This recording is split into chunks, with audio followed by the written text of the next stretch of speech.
Live from Fargo and serving you on TV, online, and on the go. This is Valley News Live at 6. After learning of what happened in Orlando, Florida over the weekend, members of Congress held a 15-hour filibuster pushing for a Senate vote on greater gun control. Good evening, everyone. Thanks for joining us tonight. We're hearing the terms watch list tossed around in the wake of the Orlando terror attack.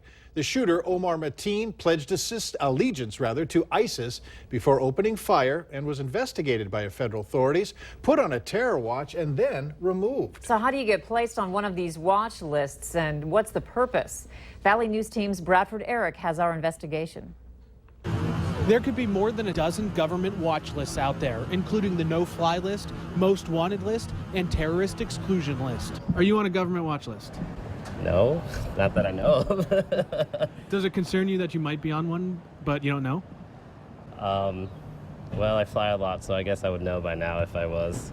Sure. But, I mean, how am I supposed to know if I am? The government doesn't have to tell you that you're listed. If you're on the no-fly list, for example, you simply can't board your flight and that's it. No explanation required. For me, I don't really need to know. I'm not the person who's going out and chasing terrorists, so I'm not scared in my everyday life that they're going to come and attack me. I don't even know how do you find out if you're on one? How do you get on a watch list? The terrorist screening database includes things like the no-fly list and others. And according to the FBI, they have to factually prove you're a terrorist. Now, I realize we all have to buckle our seatbelt. Can't smoke when you're in public and all those things, and those are good. But we have to know what's going on, I think, you know. How do you get off a watch list? Again, the FBI reports that there is a redress procedure, a formal process to remove people. Basically, you have to contact the specific agency. If you're on the no-fly list, it's Homeland Security. Denied a visa application, that's State Department. And go from there. Bradford Eric, Valley News Live. There have been high-profile mistakes, too, with these lists, including the name of a 7-year-old boy being flagged as a terrorist, and even the late Ted Kennedy being stopped from flying. Today, we checked with our North Dakota and Minnesota senators on where they stand on these issues. I am a strong supporter of this legislation as a common sense measure to keep guns out of the hands of potential terrorists. And more than 2,000, or 91% of them, cleared a background check. And that's according to the Government Accountability Office. I'm a co-sponsor of Senator Feinstein's bill. Senator Heidi Heitkamp, a Democrat from North Dakota, said there are many cases of Americans appearing on the terror watch list incorrectly. I'm open to working on legislation to address the terror watch list more thoroughly. Senator John Hoeven, the lone Republican on this list, said we need a legislation that would prevent terrorists like Omar Mateen from getting a gun. We should do more to strengthen enforcement of background check laws. We have more comments from each of our senators online. Just visit us at valleynewslive.com and click on this story. It was a perfect sunny afternoon to jump in the pool. Children near Harwood enjoyed the afternoon splashing in the water and squirting each other. Let's head over to Hutch Johnson for a first look at those temps. Hutch? Pools running through the sprinklers. It's feeling like summer as things are heating up, especially from the Red River and points west. The radar extremely quiet as we head into your evening hours. Look at the heat building out west. 90s for Bismarck, Aberdeen, and Mobridge. 80s in Jamestown, to Fargo and Grand Forks, and a lot of 70s across western Minnesota tonight. It looks quiet this evening. Get out and enjoy. It will be a little breezy from the southeast. We do have a chance of some strong thunderstorms developing yet late tonight and moving into our western counties overnight. I'll have your hour-by-hour details because if you have plans for the big Father's Day weekend, we have a chance of storms. I'll tell you about them, and they could be strong, so you'll want to be prepared. Your plans may change slightly. Well, be fluid. Never know. Yes, thank you. You bet. A major miscommunication led to a scary trip for people shopping at the West Fargo Costco this morning. They had to be evacuated. Police received a report that a man was threatening to commit a shooting at the store. But it turns out it was, again, a very large miscommunication. Police say 2 subcontractors working for different agencies were talking, and one told Costco that the other was making a threat. The investigation spilled into Moorhead, where they surrounded a house, and also into South Fargo. Police say the man thought to be making the threats was recently fired from his job at Manpower. When you saw the policeman, then the first logic, well, it's not that bad. Maybe somebody broke a canister or something hazardous type thing. But when the big guns came in, then you're like, whoa, what's going on? So it was kind of a roller coaster of different thoughts that came through your mind in a very short window of time. At this point, police aren't sure if charges will be filed against anyone. And remember to like Valley News Live on Facebook. You can follow the latest news, weather, and breaking news updates anytime on your feed. Just search Valley News Live, like our page, and you'll stay informed throughout the entire day. Moorhead police are asking for help in locating this man. He's accused of stealing from grave sites. It happened at Riverside Cemetery in North Moorhead around 1:30 on June 5th. He is said to have driven a silver-colored passenger car at the time of the theft. If you have any information, call the Red River Regional Dispatch Center and ask to speak with the officer on duty in Moorhead.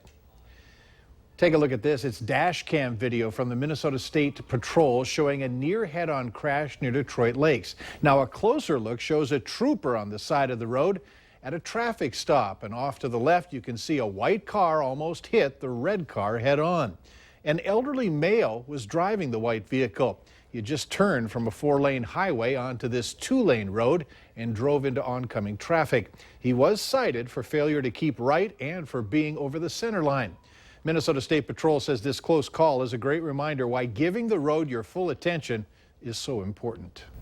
Fargo police caught up with 4 suspected car prowlers early today after someone spotted suspicious activity in their neighborhood. 4 juveniles were detained in the 2600 block of 15th Street South around 3 in the morning and then released to their parents. Police say at least 2 cars were involved, and they're trying to figure out if others were broken into. 2 more cases of the Zika virus have been diagnosed in Minnesota. That brings the total number of cases in the state to 19. The state accounts for 3% of Zika cases in the country. All 19 cases are associated with travel. Officials have said that Minnesotans should not be concerned about the virus. There are 756 total infections in the United States currently.